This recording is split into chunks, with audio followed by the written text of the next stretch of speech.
మధ్యలోనే కదా. ఇదేమో ఎడమ కుడికి దగ్గర ఉంది, ఇదేమో మధ్యలో ఉంది, ఇదేమో ఎక్స్ట్రీమ్ లెఫ్ట్ ఉంది. కానీ ఇదంతా లెఫ్టే. ఈ కుడి తీసేస్తే మిగతా అంతా లెఫ్టే. అందులో కొంత మరి మధ్యలో ఉంది, కొంచెం దూరం ఉంది, అట్లా. ఓకే, అవునా కదా?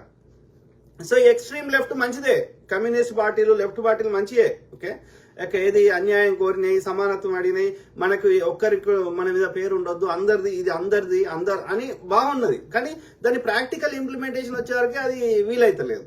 ఓకే, కాబట్టి మధ్య మార్గం ఉత్తమం అనేది మనకు అర్థమవుతుంది. అందుకే కాంగ్రెస్ పార్టీ సామ్యవాదం. కానీ కాంగ్రెస్ పార్టీ బలంగా లేని దగ్గర ఏం చేస్తాం?